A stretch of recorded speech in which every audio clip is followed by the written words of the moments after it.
I'm Cody from Game Life Balance US, a proud member of the GonnaGeek network, just like the one you're listening to now. The opinions expressed are those of each individual.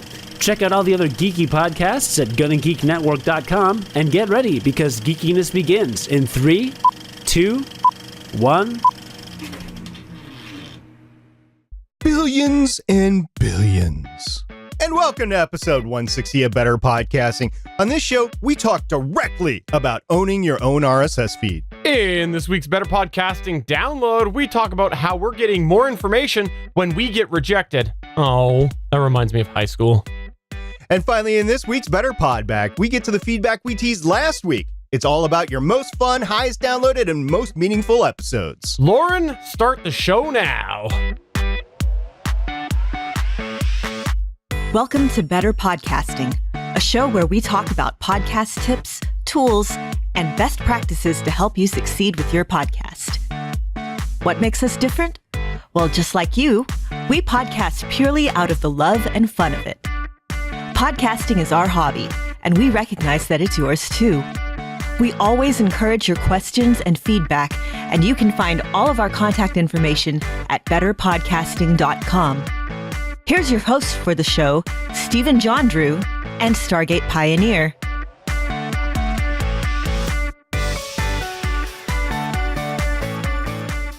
Welcome to episode 160 of Better Podcasting. I am Stephen Jondrew, and for the third to last time of 2018, I am here with Stargate Pioneer.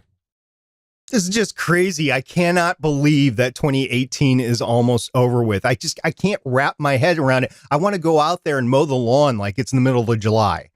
That would be a very awkward thing to do in the middle of December where you live. I feel like you would be mowing snow.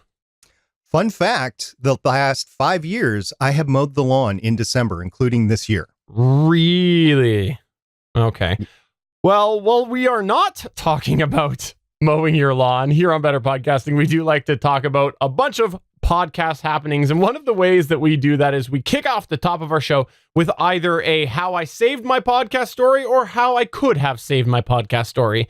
And what this is it's a section where we like to talk about how somebody has saved their podcast or could have saved it, and that's just so that we can do some group learning and we can all just learn from each other's mistakes and just learn from things that come up that might possibly cause a hiccup with our podcasting. And today we have a how I saved my podcast story that came in just the other day via email. And it was one that we wanted to share very quickly because it's all about unexpected events. And so I'm just going to turn it over to Resident Reader.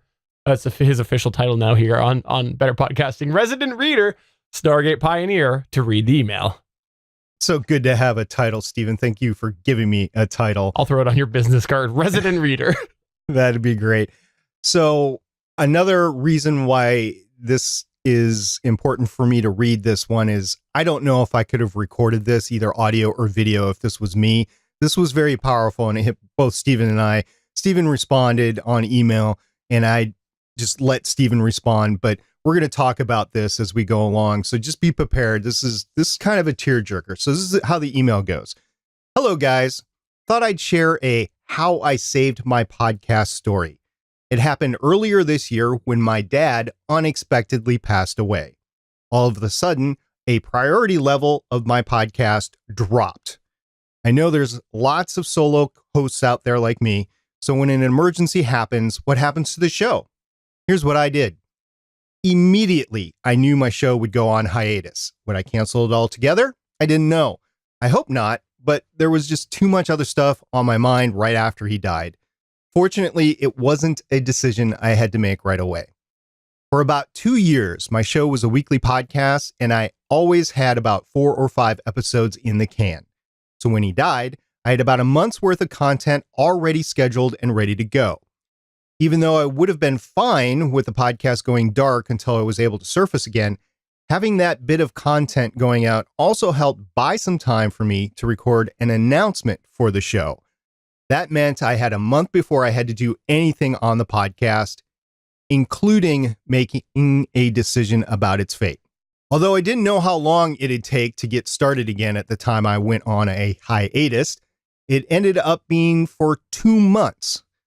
But half of that was covered by content already recorded, so listeners only went a month without content. In those 2 months, I also realized the amount of time to work on the podcast that I had before would be changed for the foreseeable future. So I had 3 choices. Keep the show on an indefinite hiatus until I had more time, cancel it altogether, or change the amount of time it took to make the show. I chose option C. Instead of creating the show weekly, I brought the show, came back on a fortnightly schedule as the months have passed.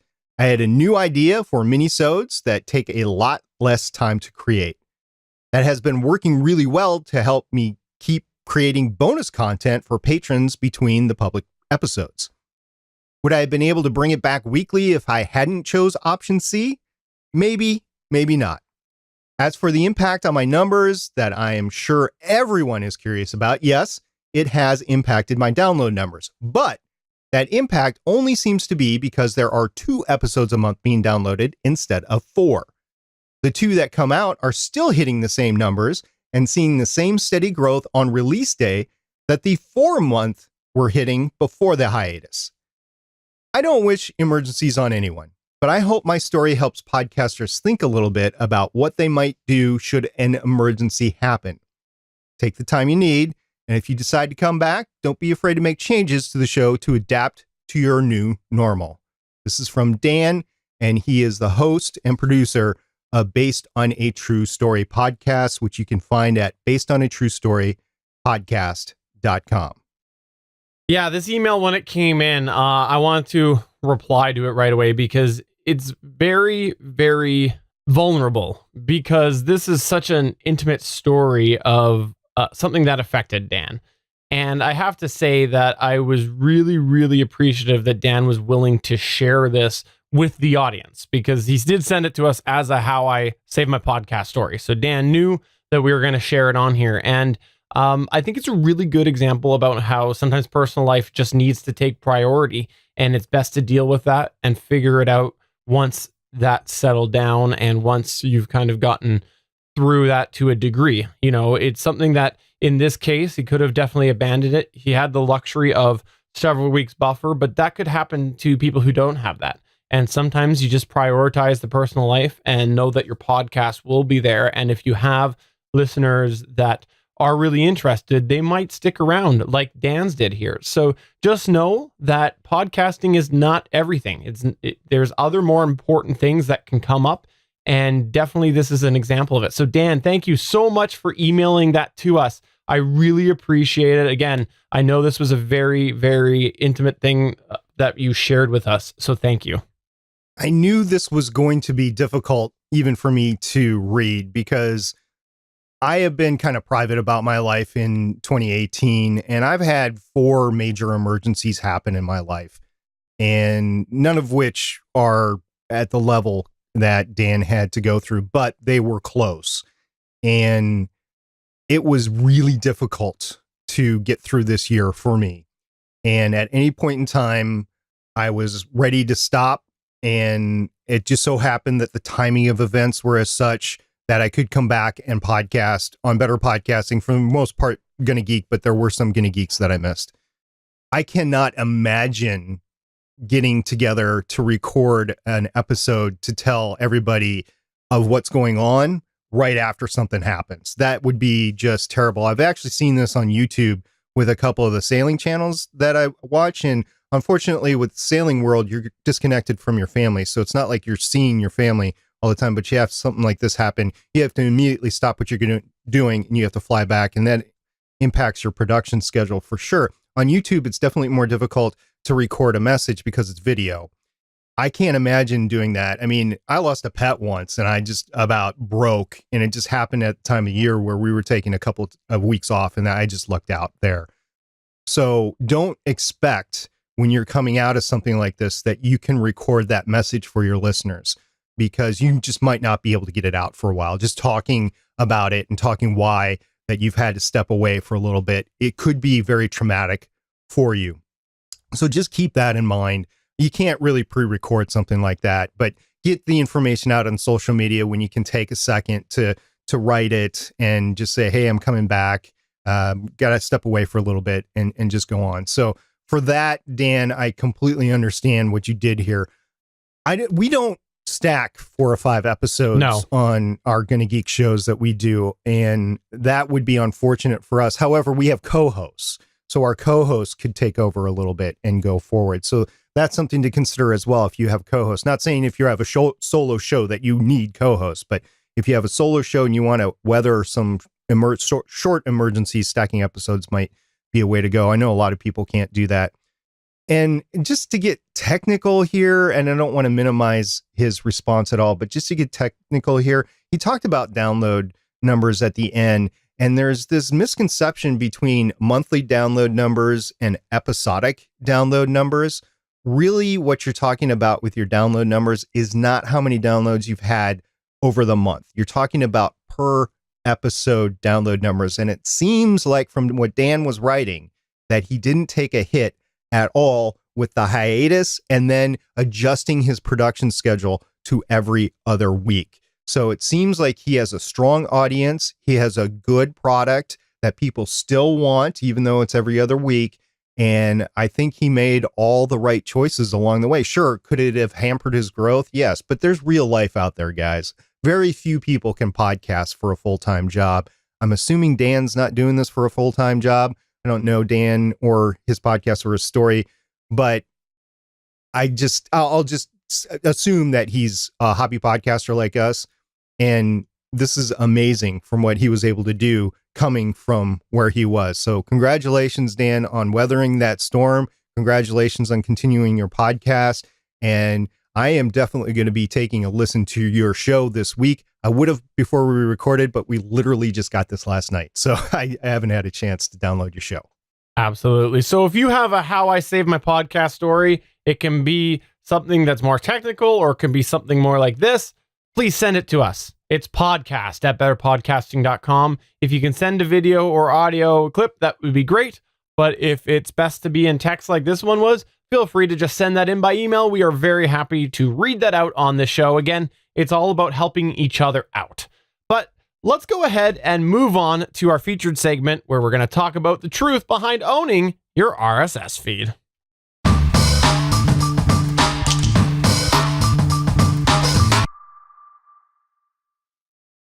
All right, here's the thing. We have a little bit of a change of topic this week. For those of you who have been listening for the last about month, you probably know that we have been planning this, quote, one thing for 2019. We wanted you to listen back to your show and listen from a sort of listener perspective and identify one thing that you would change with your show in 2019 that you think would benefit your listener. We've been soliciting this for quite a few weeks now, and I gotta say, we got some really, really good entries so far. And last hour, we had a couple of people who say, oh, I meant to send that in. Oh, darn it. Well, guess what? We also recognize that it's very busy this time of year for people, especially podcasters who are trying to balance podcasting along with all of year-end activities that are usually their personal lives, and a whole bunch of messes happening in December. And so what we wanted to do, we wanted to actually shift this. So we've taken that episode that we were going to have today, and we're going to have it within one of the first couple weeks in January. So we've extended the deadline until the end of December. So December 31st, 2018, go ahead. And if you wanted to get this in and you thought you missed your opportunity, press pause right now and record it. Press pause right now, record it, and send it to us before you miss that opportunity again, because you got now till the end of December 2018 to send that to us. Again, that's one thing that you have identified by listening back to your show that you want to change. And where this all stemmed from was I was listening back to the official GonnaGeek.com show. That's the other podcast that I do. And I was thinking to myself, Steven, you need to enunciate better. So I made that my goal, and I started that right away, but that was one of the things that I wanted to make better in 2019. I find over there I slur my words a lot, and I wanted to make sure that I didn't do that. So that was an example of something that listening back, I identified for my own show.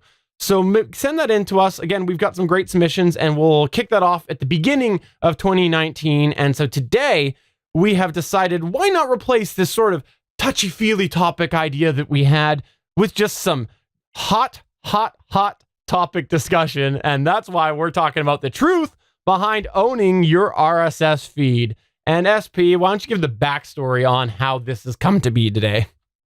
You bet, Stephen. So back in episode 65, we talked a bit about the pros and the cons of self-hosting. It's kind of an earmarked episode for us. But one of the things we talked about was how self-hosting potentially allows for some benefits, which I agree with.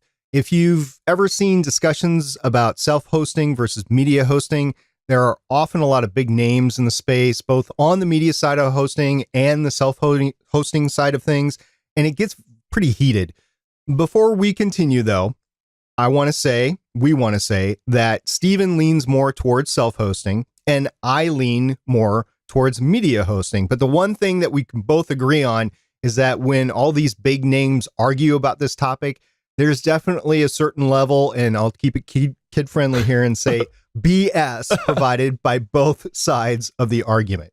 So today we're just going to lay it all out for you. We're going to cut through the mess and give you the key takeaways about this topic. We'll discuss the facts behind owning your own RSS feed. We'll discuss things that you may want to consider with either method. And we'll also discuss some ways to maximize your decision, whichever you choose. So, Stephen, what do you want to talk about first? What is owning your RSS feed? Why don't we start with that? All right, that's a really good place to start so that we can actually define the parameters for this. So as we've mentioned in the past, we've talked a little bit about self-hosting versus media hosting, but today is different. That's because when people often talk about self-hosting and media host, and they talk about owning your RSS feed, they kind of use these terms interchangeably. Well, today we're talking more specifically about the idea of, quote, owning your own RSS feed, end quote. So for today's purposes, we're going to lean a little more black and white than we usually do. And we're going to say that, quote, owning your RSS feed, end quote, is going to be having total ultimate control of your podcast RSS feed. So for example, having all of your RSS feed and the related assets under your own domain. That would be an example of how today we're going to talk about, quote, owning your RSS feed, end quote. Now, we should also note that we are going to touch on some related important sort of ownership podcast considerations that go down that same train of thought. So that's sort of what the parameters are going to be today. And again, it's not self-hosting versus media hosting. We'll touch on that a little bit later. It is a little bit different. But SP, why is this even important for a hobby podcaster? Well, for the podcasts that are under 200 downloads per episode, let's just choose that arbitrary number. You might think that this discussion really doesn't matter because you're just wanting to get your podcast out and get it listened to. However, it can get pretty easy to reach that next download level where it definitely would matter. So you have good content, you have good distribution, you have good promotion. It's pretty easy to go up to that next level, 200 to 500, 500 to 2,000, whatever. You can make those steps pretty easily. And if you are listening to Better Podcasting, it means that you are interested in making your podcast better. If you want to move your show eventually to a better media hosting solution, being able to move your RSS and put it in a redirect is definitely going to be a must unless you want to start your podcast all over. And I've heard those stories lately, and it just breaks my heart a little bit because I know they're going to lose some listeners out of it. We've seen examples of this very thing on GonnaGeek where the RSS move has gone horribly wrong, and it is frustrating towards the producer. They've just started off in the wrong area with their RSS feed, and they've tried to move it over, and it just turns into a train wreck. So owning your RSS feed is definitely a topic that hobby podcasters should pay attention to. Now, we are going to get to some just downright myth busting, but before we get that, we have a couple of things that we just want to quickly touch on before we get to that myth busting. One of the things in regard to this topic that we want to first start off by mentioning is that when you're looking into this hot topic discussion, because as we said, it does come up, when you're reading information, we think it's very important to highlight that you need to look at the source of the article or the information that's being provided. This is because often there could be inherent bias to these articles. We try to stay more neutral on this show here, and that's probably because we have a couple different points of views, but there are a lot of people out there who do represent one specific business interest, and it leans one way. And so you got to sometimes be aware of that and filter through that. There's often established companies that are going to be talking ill about up and comers, for example, or they're going to be sort of spinning facts in their own direction. One of the ways that you can sort of identify this when you're reading information is to look to see if there's a blatant disregard for actual facts. A good example of this would be an article that's passionately going on about, quote, owning your own RSS feed, end quote, but doesn't talk about any of the facts, benefits, or any reasoning behind that. They're just talking about an opinion. That's a good example that's probably just more of an opinion piece. Alternatively, an article that's passionately going on about maybe the reliability of using a media host service, but again, doesn't give any examples, or maybe just uses generalizations, big blanket statements about web hosting, might also be a little bit more biased and uneducated on the other side of the coin. So definitely you want to pay attention for these as you dissect the information, because it's really easy for podcasters to be passionate and to feel that passion. One thing they have heard often is that if you choose to host your RSS feed on a third-party company, you might be losing ownership of your podcast. That is not true. You're not technically losing ownership to your podcast. Think of it this way. Somebody could hijack your RSS feed potentially, but you still own your podcast. Now, if something happened, could you theoretically update a lot of the directories with a new URL? Yes. Would that be a pain? Yeah. Would there be some people that might not be able to? Yeah, it is a little technical. And if you're used to a certain way of hosting, you might not be able to do it. But you will need to consider that some directories that may have ties to your former media host, you might just have difficulty proving the listing is yours. But some you may be able to update manually. For instance, Apple Podcasts, you can go into podcastconnect.com and you can actually update the URL for the RSS feed there. There's also a good chance if your RSS feed is hijacked, you will lose existing subscribers. But at the end of the day, are you losing your podcast? No, you're just losing your subscribers. So yes, that's definitely worth considering that if you do lose your RSS feed, you're not losing your podcast. Okay, so just keep that in mind. Yeah, this is the fun part of the show here. Let's get into some myth busting. All right, let's start with the first one that we mentioned at the top of the show.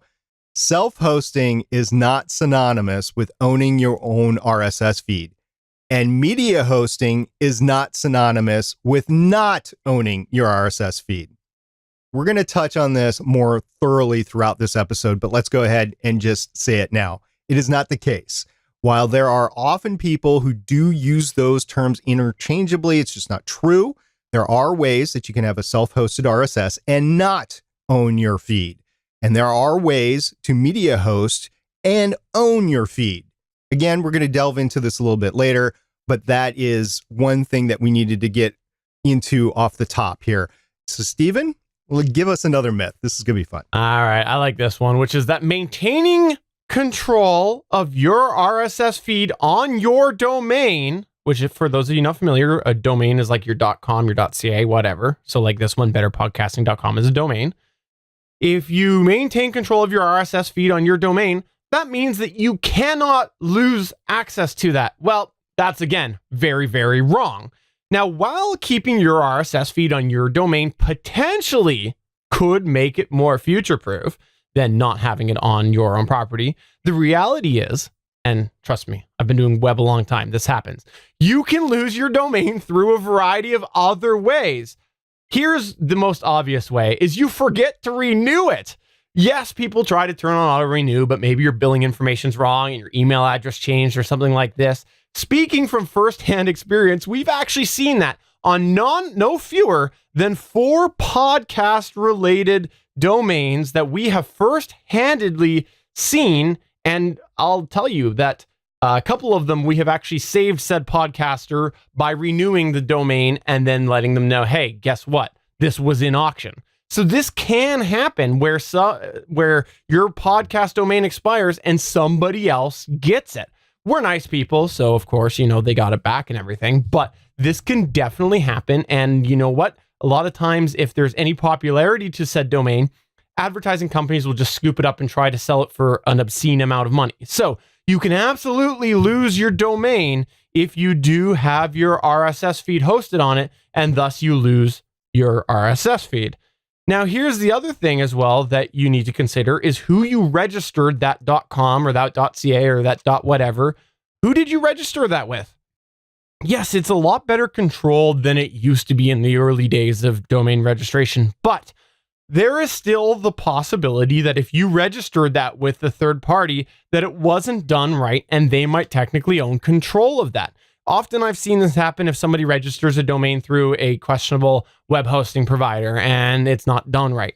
So if they go away, you could all of a sudden lose your domain and again, lose your RSS feed, or you might have troubles getting that back. So the bottom line is that if you have your RSS feed on your domain, that doesn't guarantee that you can't lose it. Next myth.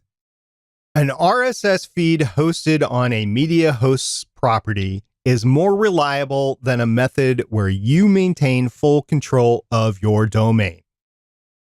Wrong. Just wrong. One fact that is often suggested by people who favor media hosting is that media hosting yields more reliability than the options where you have full control of the RSS through your own website. The reason this is often believed is because, quite frankly, most podcasters, and we'd argue many big names in the podcast advice giving circles, don't know as much as they think they know about web hosting. One of those most common ways that a podcaster who retains control is to use WordPress and then to use a plugin for it. Thing is, WordPress is bloated, and a lot of podcasters add a lot of plugins, which makes the site more compromised. But here's the thing. You can actually scale it back and limit your exposure if you want. An example of this is just installing WordPress and PowerPress. That's it, nothing else. If you couple this with a reliable web host that has proven uptime and also specializes in WordPress hosting, it's probably going to be very reliable. However, on the flip side of the coin, not all media hosts are equal. Now, if you happen to choose a media host that's a startup or maybe a venture capitalist funded company, they might not have as good reliability as somebody that is more proven. A good example of this is that Podbean, who we actually recommend to use now, used to have major issues back when they started. However, as they evolved, as Podbean evolved, they changed their back end and they're using different actual storage and are very reliable now. So yes, you can get reliability out of your own website and you can get non-reliability out of a media host. All right, let's do a 2-for-1 myth. So myth number 1 is that owning my RSS feed means that I will always have full control that will allow me, therefore, to maximize my feed distribution. And then the second myth that we'll tackle at the same time, because you'll see where it goes, is it doesn't matter if I own my RSS feed. If I choose a reliable provider, that means that my show is guaranteed to be around for a very long time. So we're going to go ahead and bundle these together. Now, while you always want to go ahead and weigh the pros and the cons, the reality is that the RSS feed is the backbone of your show. And when you submit your show to a variety of different places, those places are going to index your RSS feed. So even if Apple Podcasts sends that URL to subscribers, if all of a sudden your RSS feed changes, if that's not handled right, you could potentially lose subscribers. Now, this is why this is not factually true, because you have to consider that there's a variety of different variables when it comes to where you trust your RSS feed to reside. For example, let's say that you choose a hosting provider to have your RSS feed on. What happens if that hosting provider goes away eventually? There's many examples of companies that were booming at some time that all of a sudden just went away, especially when you look at the internet industry and the tech industry. So just because you pick somebody reliable right now, and again, all of those different places are using that URL, that RSS URL, what happens if they are one of those companies that in a few years goes away? It could potentially happen. There's a lot of companies that have gone under. Here's another consideration. What about that ever-changing podcast space? You know, what happens if you choose a provider or a service that's just rock solid, but for some reason isn't able to keep up with the new ways that people are getting podcasts? you could find yourself in a situation where choosing one method or provider for your RSS feed could limit your avenue of distribution. So a good example of this is how Libsyn has been ahead of the submissions with Spotify and Pandora. And a good example of the flip side of it is how SoundCloud has not modernized their back end with the Apple Podcasts ID3 tags and with IAB Podcast Measurement Guidelines 2.0. Not to say that they can't change that at SoundCloud, but right now they're not. So that's a good example both ways there. So definitely, if you think about that first myth that we were talking about, how if you own your RSS feed, it means you'll have full control to maximize your feed. Well, that's just not the case, because if you look at Libsyn, those users have had the upper hand over the last couple of years. Now, some considerations and some ways that we think you can maximize both options here is no matter which route you go, you need to be aware of potential actions that could impact the decision that you made. For example, let's say that you decide that you want to go ahead and self-host your RSS feed. There's the real potential that you could end up giving up ownership if all of a sudden something comes along, it's, very flashy, and you think that this would help you with your self-hosting performance.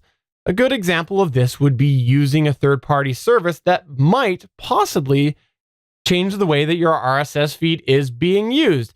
The exact example that we're kind of alluding to here is Podcast Mirror. So Podcast Mirror, for those of you not familiar, is a service that Blueberry created that ended up being created so that people who want to self-host their RSS feed had a more reliable opportunity, because sometimes people do self-host their RSS feed on web hosting that just cannot keep up. So Blueberry, who is one of the biggest advocates for self-hosting, created this Podcast Mirror service that mirrors your feed, and then therefore it's more reliable because it's on the Blueberry servers in theory.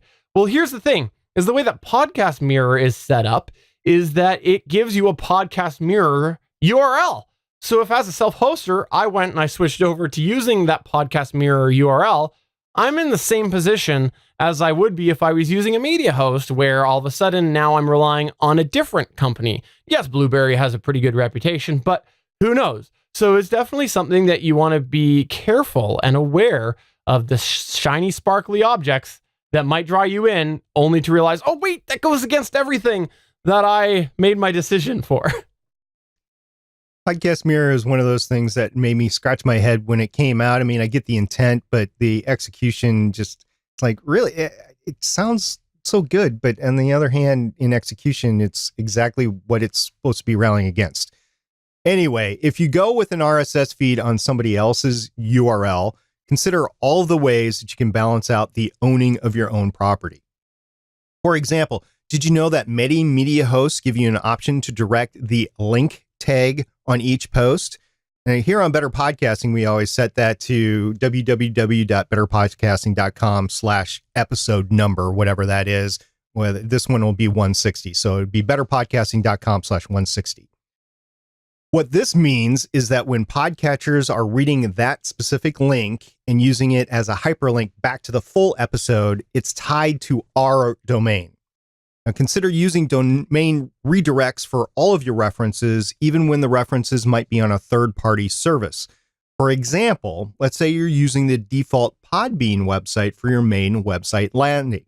Let's take a look to see if you can set www.yourhobbypodcast.com/RSS as a redirect to your RSS feed. Then on your website on Podbean, where you list that, use www.yourhobbypodcast.com/RSS. If you ever move on and something has crawled this actual URL, hopefully it's captured that URL and not Podbean's. Similarly, when you are referencing other directories within your website, try to follow that same approach. This is because if something by chance happens and you lose that listing, let's say you lose your Apple Podcast listing for whatever reason, you can actually change where that is redirecting and not have to worry about changing a bunch of links on your website, which is the bane of owning a website, right? Something changes, you got to change all those links. Ugh. Wouldn't it be a lot better to just go into your redirect panel and just change that and know that your entire website is still valid? That would be awesome. I've seen you do that recently, and I'm like, oh man, that's so sweet. That's great. It was a good setup there. If you choose to go with sort of like the self-hosting route in an attempt to own your own RSS feed, don't feel that you have to give up the power of a media host provider. This is something, again, a lot of people try to make those interchangeable terms and whatnot, and it's just not true. For example, you could very well have your RSS feed on your own website, but throw that media on something like Podbean or Libsyn or one of the other providers, and then by this method, you'll likely get the majority of the statistics benefits that you can get with some of these very established media host providers without having to put your RSS feed on their service. So you can definitely merge the two together. Yes, there will be some metrics that you will only be able to get by using an RSS feed on that media host provider, but this will probably give you a lot better option than just self-hosting your media itself. We touched on this earlier, but if you're wanting to have your RSS feed on a media host, but you are also feeling a little concerned about not having it on your own domain, you should look at all the options available. Let's look at one of our favorite podcasts out there, thestorybehindpodcast.com. And it's a great example because it's a podcast that uses hosts on Libsyn. So all the media are on Libsyn, but she keeps, Emily in this case, keeps the RSS under her own domain, which is thestorybehindpodcast.com/RSS. Yes, there is an extra charge for this service, but if Emily ever wanted to move somewhere else for her podcast media hosting, she could potentially take thestorybehindpodcast.com/RSS and put it wherever she wanted to.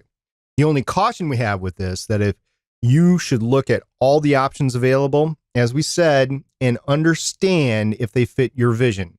For example, the media in that RSS feed is still a Libsyn URL. So if somebody migrated from there, that media will still point back to Libsyn.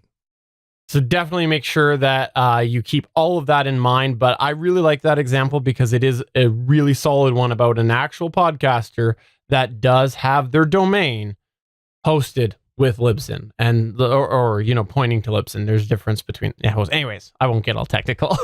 So here's one of the things that we also thought was relevant in this whole conversation was, do you really want to use the destinations within your media host if they offer a submission to different places? Isn't that kind of like giving up control and not owning your RSS feed? We briefly touched on this in a past episode, but since we're doing this today, we wanted to make sure we mentioned it now. A lot of people are really quick to get upset within the podcast space when a new media host provider comes out and they offer submission automatically to Apple Podcasts. So a great example would be if Anchor goes and automatically submits your podcast or gives you the option of submitting to Apple Podcasts. Well, when that submission happens, usually all of that information for that submission with Apple Podcasts is tied to Anchor rather than the user. So in such an exciting time where we see new options like Spotify and Pandora, it's very tempting to go ahead and get in on those submissions. But the thing that you need to consider, at least consider, is that when you execute on this, it's the same thing as what we just talked about with Anchor and Apple Podcasts.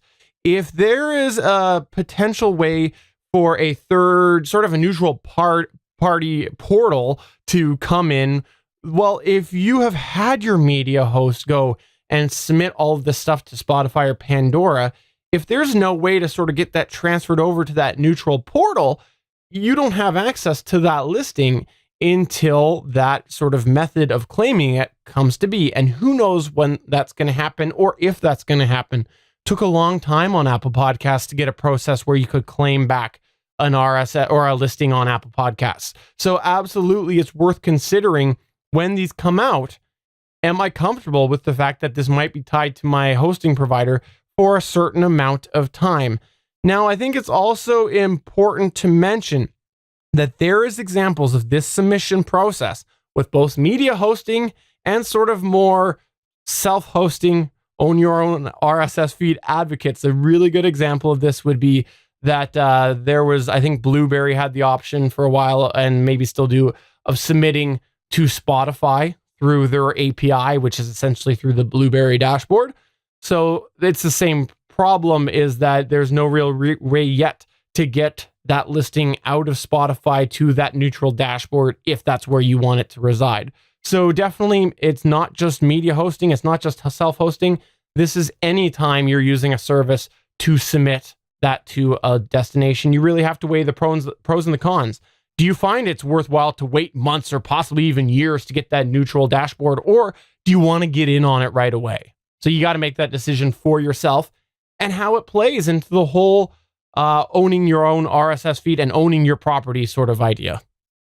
There are benefits, just to expand on this point just a little bit further, there are benefits of going with a podcast media host to submit to different destinations. If there's a specialized API that they have not released to everybody, just maybe the media hosts themselves, you might not be able to get those stats, and vice versa. Maybe they haven't released the private API to the podcast media hosts, so you get the reverse effect, where if you're on Podbean or Blueberry or Libsyn and you submitted your podcast somewhere, you might not be getting as good of stats as you would if you went into the portal directly. And a good example of this that just about every podcaster knows is Apple Podcasts, because the stats that are in Apple Podcasts are really good stats in terms of listenability. You know, where do people drop off? Where do they come in? That sort of thing. And you just don't get that in media hosts because the API hasn't been released. So just an example, it goes both ways. And if you're considering it from the own your own RSS feed stamp, then that's a consideration as well. And I think it should be. I think anytime you automatically submit your show to a destination, you should do that. The other fact that I wanted to bring up is perhaps, and this kind of started with Google Play Music, and which is not really a thing anymore, but Google Play Music had different tags than the Apple Podcast tags were even back in the day. So setting up a different destination was probably good for the future if you were going to continue to use that destination, and if the destination required separate tags within the RSS feed. Could you combine them at some point in time? Maybe, but that'll bloat your RSS feed. So just different things to keep into consideration. There's no right answer here. I mean, maybe you thought we were going to come at this and say there's a right answer. No, we're trying to come at this with there's pros and the cons, and there's things that people say that are just incorrect, or at least obscuring what the truth is. And we just want to make sure that you know the full truth behind owning your own RSS feed and what you might be giving up with either side and what you might be benefiting from either side. Absolutely. So if you think there's something that we missed, please let us know. Get in touch with us through any of the ways. You can go ahead and reach us at podcast@betterpodcasting.com, tweet us at betterpod, or head on over to facebook.com/betterpodcasting. At the end of the day, though, no matter what you do, get yourself a domain and just reference that on your show. Get yourself a domain and reference that on your show, even if it just redirects very, very simply. That's one of the big things that we like to say. So it ties right in here. But let us know, what are your thoughts? And let's go ahead and move on to the Better Podcasting download. Welcome to this week's Better Podcasting download. All right. Today is a short download, but something that we thought was very, very important to mention. We've talked a little bit in the past how there's all sorts of, should we call them shenanigans happening in the world of Apple Podcasts. What is with everybody calling shenanigans out lately? I mean, what is that? You've been using that for the past few weeks. I know. So there's shenanigans happening in Apple Podcasts where when people are rejected or are rejected from the review process, there's not a lot of information that's been provided. So a lot of people have been left scratching their head going, what's going on? Why am I being rejected? I don't know. Okay, I thought you and I had chemistry. I thought that it was something that you felt the same way for me. Why don't you want to go on a date with me? I like you. Sorry, flashbacks.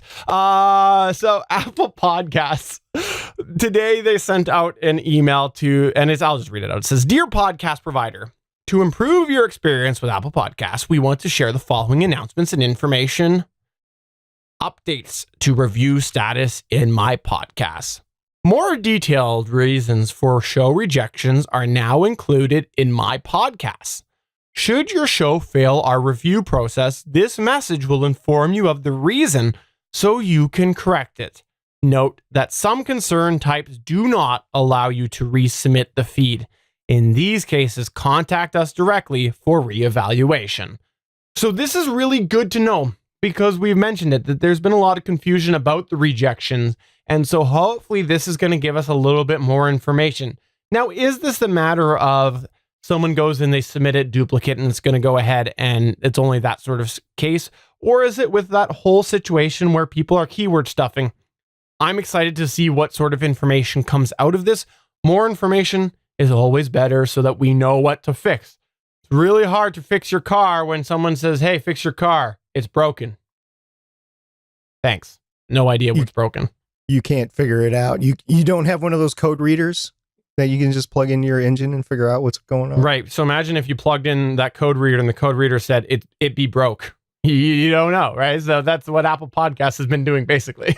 That's fair enough. That's usually what happens to me. Like it be broke could be one of 10, 20, 30 things. Or in my case, the engine's not in the car. So we can't go anywhere. Yeah, this was pretty important.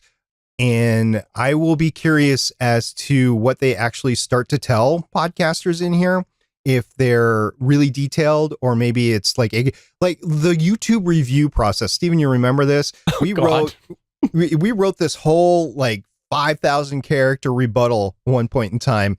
And you were so frustrated because at the end of the day, when you submitted the rebuttal, it was 80 characters. That was it. 80. That's all you get to rebut when you're claimed or whatever on YouTube. It's like, really? What? What's that? And I think you tried to game it and you tried to put a URL in there to something else that would have more explanation, and it didn't work. Anyway, that's the sort of thing that I'm wondering if iTunes or Apple Podcasts is going to do here, because if they can get detailed enough to tell you how you can actually fix your show, then this is going to be worth it. But if they're just writing it be broke, that's just not going to work. And the second piece in this email was holiday submission schedule. If you plan to release new shows on Apple Podcasts in December, be aware of delays in the review of new submissions between December 21st and January 2nd. Shows submitted during this window may not be reviewed with our regular time frame of 5 business days. Plan accordingly and submit any new shows with this in mind. So, Stargate Pioneer, I hate to tell you this, but I know while we were on break, you were planning on releasing the dirty secrets of Stephen Jondrew's life. I'm sorry. You might have to wait till January to release that. Well, here's another thing that's important in here. Let's just leave that podcast alone because I need brain bleach just thinking about it. Within this email, it says our regular time frame is 5 business days. This is their standard right now. I think it's definitely going to change in the future. I don't know if they're going to get more automated, or maybe they're going to get more personal interaction with it. I mean, it's a heck of a lot of shows. Think in terms of 2 to 3 to 5,000 shows being submitted each week. I don't know if humans can evaluate that much, but if you use automated learning, machine learning sort of stuff, automated intelligence, artificial intelligence sort of things, I think you can narrow it down to the more important things that need human intervention. But I don't know what Apple's processes are. I don't know where they plan to go in the future. But 5 business days, it's pretty short, I think, in the grand scheme of things. And I might expect it to be longer in the future, or maybe shorter, depending on how they evolve.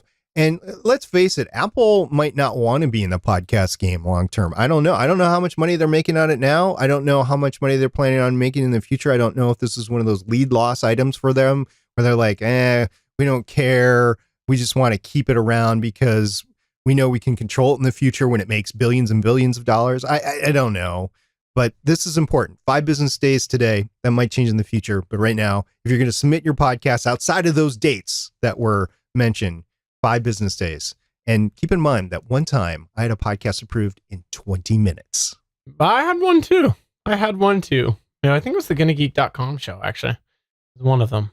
The first time? The first time, not the 8th and the 9th. But okay, let's go ahead and move on to the fun Better Podback that we've got, where we're going to talk about a poll that we posted, more of a sampling on Twitter.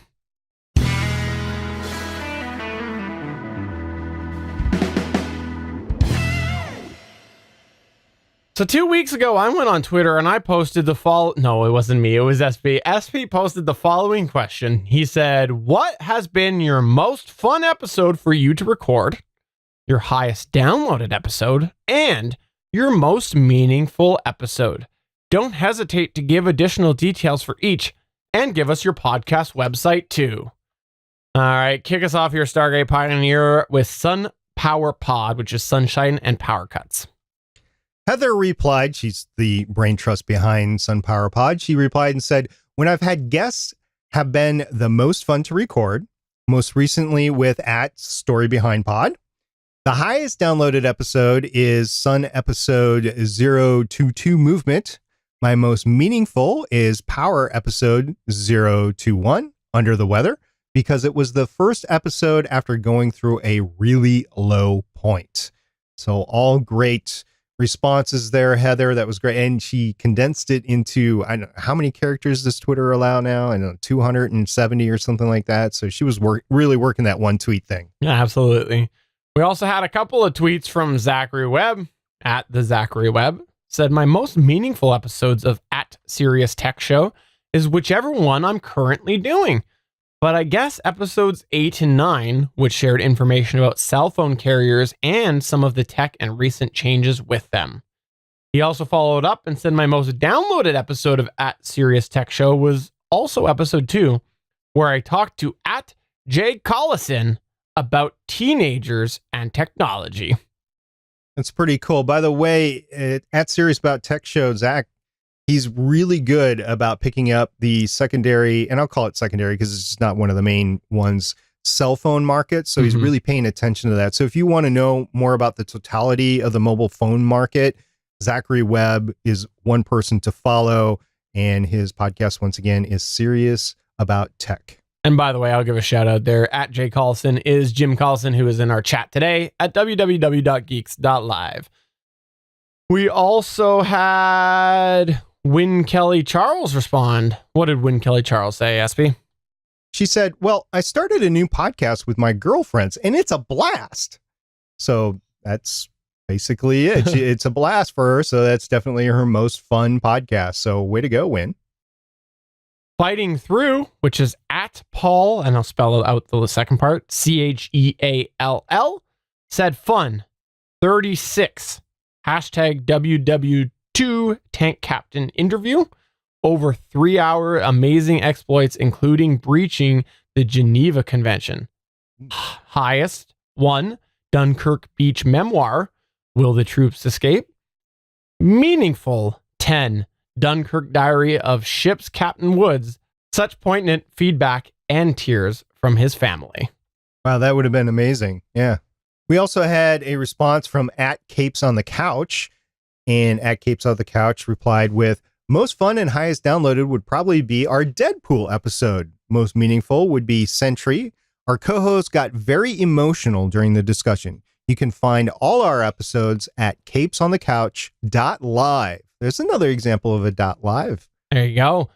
We had Christine, which is @MyNameIsPurpose, say, oh, this is fun. Well, @History Footnotes, highest downloaded episode is the royal teeth of Louis XIV. Spoiler alert. His dental problems are nasty. Isn't that how you... Oh, sorry, it's not XIV, it's Ziv. Is that right? Ziv. Louis the 14th. Oh, Louis the 14th. It's not Louis Ziv. Oh, totally different show. We also had Christine continue on and say the most fun episode of me to record was one I did with @HistorianMum, where we followed the absurd story of Edward Gibbon Wakefield, who thought abducting an heiress was a good idea and would help him become a member of parliament. Definitely interested in that. Have not heard that story before, but I would definitely say that to me would probably not help. Probably not. Now, Christine followed up with her third tweet to close off her response, and she said, and my personally most meaningful @History Footnote episode was about Jumbo the elephant, because I love elephants and advocate for them. So it's telling the story of a poor elephant plucked from Africa and forced to be a Victorian celebrity. was rough. Wow. Okay. Add history footnote. I'm definitely going to catch a couple of these episodes. That was pretty cool. We also had Marvel Mythos Podcast, at Marvel Mythos Podcast, say most fun Marvel Zombies. An amazing time discussing the ridiculous plot and fantastic deaths. Highest downloaded, Spider-Man Savage Genesis, which covers the first appearance of Carnage.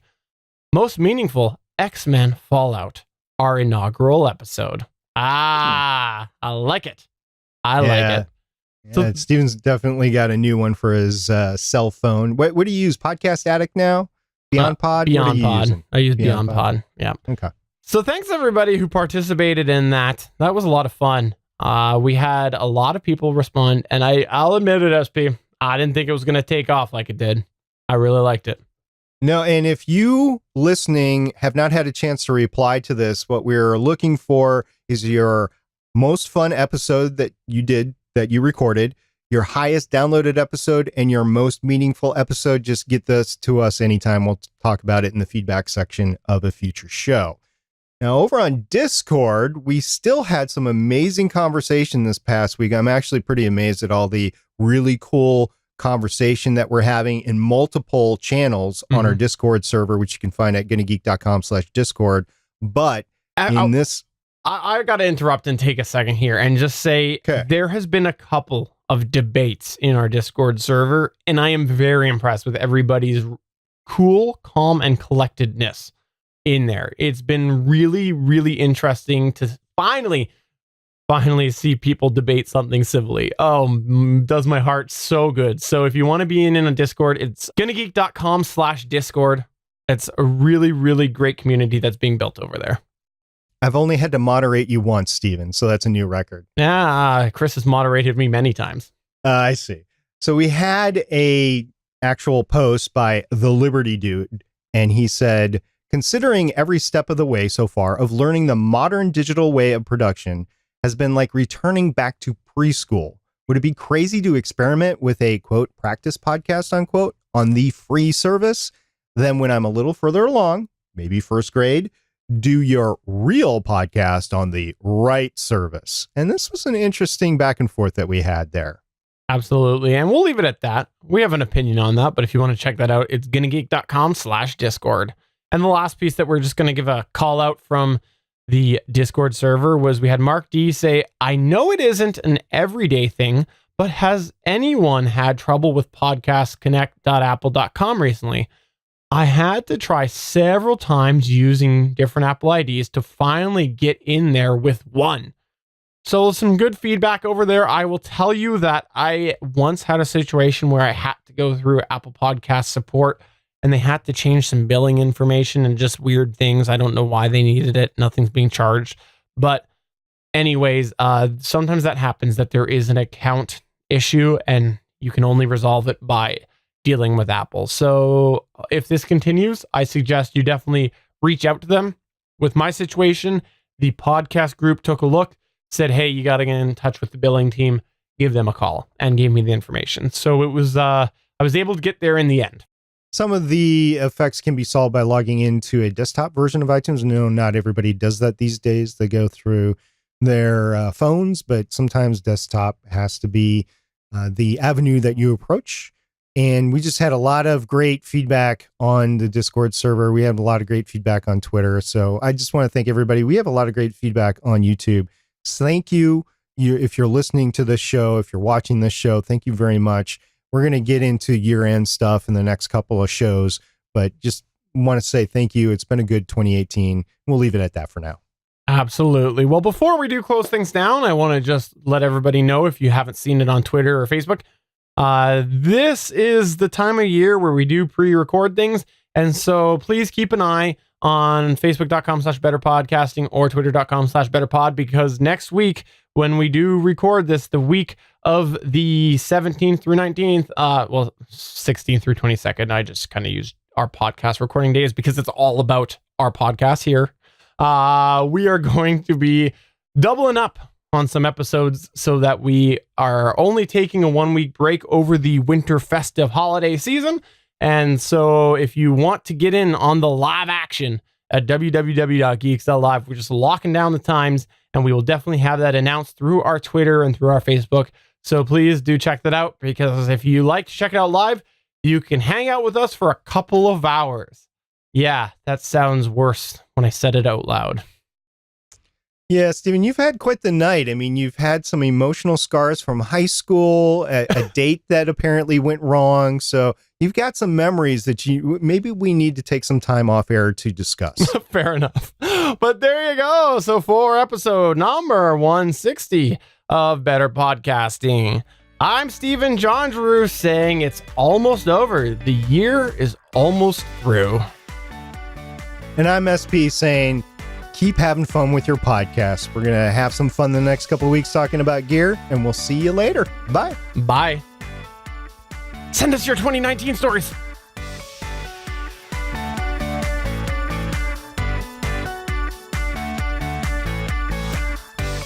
Thank you for listening to another episode of Better Podcasting. We want to hear from you.